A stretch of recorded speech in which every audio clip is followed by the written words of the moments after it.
আমি English master ট্রেনারে ছিলাম এবং কিছু ইংলিশ নিয়ে গবেষণা করি। দেখলাম যে আমাদের অ্যাকচুয়ালি স্যার আমাদের ইংলিশ যে বইগুলা এগুলা কিন্তু রিডিং এর উপযোগী কিনা এগুলা প্রশ্ন রয়েছে। মানে তাহলে আমি আপনার কাউন্টার প্রশ্ন কেন নিয়ে আসলেন? ট্রেনার তো এটা শুধু টিচার না, এই শুধু বইগুলা ট্রেনার। স্যার আগে রিডিং এর যদি উপযোগী করা হয় তাহলে স্যার অটোমেটিক্যালি শিক্ষার্থীরা মানে রিডিং রিডিং যে পারার সংখ্যাটা বেশি মানে বেড়ে আসবে। না, আই এগ্রি স্যার, আমি আপনার সাথে ওটাই স্যার আমার কাছে বেশি ধরা পড়ছে। আরেকটা স্যার যে আমাদের স্পিকিং এর উপর বেশি গুরুত্ব দেওয়া হয়, কিন্তু দেখেন এটা উচ্চ বিদ্যালয়ের সাথে জড়িত হয়ে যায়। ইন্টারমিডিয়েট পাস করার পরেও 11-12 বছর বাধ্যতামূলক ইংলিশ পড়ার পর সে স্পিকিং করতে পারে না। কথা বলতে অথচ বাধ্যতামূলক ছিল হাই স্কুল থেকে 200 মার্ক, প্রাইমারিতে 100 মার্ক। এটার আমার কাছে যেটা মনে হয়েছে স্যার যে প্রশ্ন কাঠামো স্পিকিং নাই। আমাদের যে পরীক্ষার্থীর যে ধারণা তারা মার্কস পাওয়ার জন্য পরীক্ষা দিয়ে পাস করবে, A+ পাবে, কিন্তু পরীক্ষায় যে প্রশ্ন কাঠামো যদি স্পিকিং থাকতো 25 মার্কের, 40 মার্কের, 30 মার্কের, তাহলে ক্লাসরুমে কিন্তু তারা স্পিকিং করতো।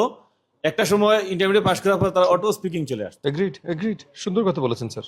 এই আমি সুমিত্রা রায়, তেতলি সরকারি প্রাথমিক বিদ্যালয়ের সহকারী শিক্ষিকা।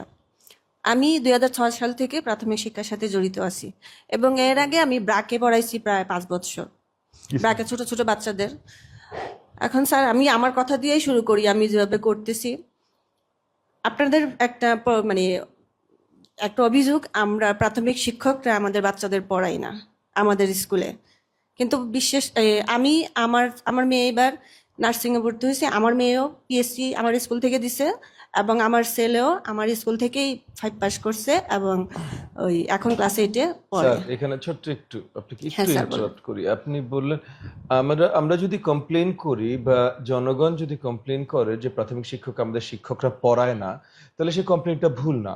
কিন্তু সেই কমপ্লেনটা করে বলে প্রত্যেকটা শিক্ষকই পড়ায় না, এটা তো সত্যি না, ঠিক না? যেমন এই যে আপনি বললেন, বা এই যে স্যারের দুই ছেলে দুজনই তার স্কুলে পড়াশোনা করেছে, সে পড়িয়েছে। তো আমি ধরে নিচ্ছি আজকে এখানে আপনারা যারা উপস্থিত আছেন তারা সকলেই পড়ান, কিন্তু 3.5 লাখের বেশি আমার শিক্ষক, এখানে কয় লাখ আছে? অনেকে নিশ্চয়ই পড়ায় না, অনেকে, এবং অনেক মানে আমি মেজরিটিও বলছি না, হয়তো 3.5 লাখে 1 লাখ পড়ায় না ঠিকভাবে, বাট ওই 1 লাখ তো স্যার বিশাল বিশাল না স্যার? হ্যাঁ স্যার, এইটাই। এবং অনেক জায়গায় আছে হয়তো ওই 1 লাখও পড়াইতে চায়, হয়তো কোনো কিছু মিসিং আছে, পারে না, সেগুলো আমরা আপনাদের কাছ থেকে আরো বেশি শুনতে চাই। বলেন স্যার, বলেন। সরি। স্কুলগুলোতে আপনারা যেভাবে কারিকুলাম, মানে প্রাথমিক শিক্ষাতে যেভাবে কারিকুলাম দেওয়া হয়েছে, আমরা চেষ্টা করছি স্যার সেভাবে পড়ানোর জন্য, সেটা আমি করেই আসতেছি। এবং আমি আমার কথা বলি, আমি আগে শহরে থাকতাম, কিন্তু আমি আমার বাচ্চাদের জন্য আমি স্কুলের পাশে আছি। স্কুল শেষ করে 4:15 আমি বাসার দিকে যাই, 4:15 শেষ করে আমি স্যার আধা ঘন্টা রেস্ট নিই। তারপরে সন্ধ্যা থেকে কিন্তু আমি আরো এলাকার সব বাচ্চাদের নিয়ে আমি বসে যাই। আপনি এখন আমার বাসায় যদি লোক পাঠান দেখতে পারবেন বাচ্চারা বসে আছে, ম্যাডামের জন্য বসে আছে, গিয়ে স্কুলে গিয়ে হামলা শুরু করে দেয়। এইটা যাতে না হয় স্যার, আমাদের সুরক্ষার জন্য স্যার, এটা আমি একটু মানে মেইন শিক্ষকদের কনসার্নটা একটা কোন জায়গায় সেটা যদি একটু বলতেন, কোন জায়গাগুলোতে? অনেক অনেক স্কুলে আমি তো স্যার এখন স্পেসিফিক নাম বলতে পারবো না, আমরা তো সামাজিক যোগাযোগ না, মাধ্যম মানে খুললেই কি ইস্যু রিলেটেড এই সেফটি হ্যাঁ, কনসার্নটা কারণ আসে? আমাদের বাচ্চাদের আমরা শাসন করতে পারি না, শাসন করলেই অভিভাবক এসে আমাদের মারধর করে স্যার।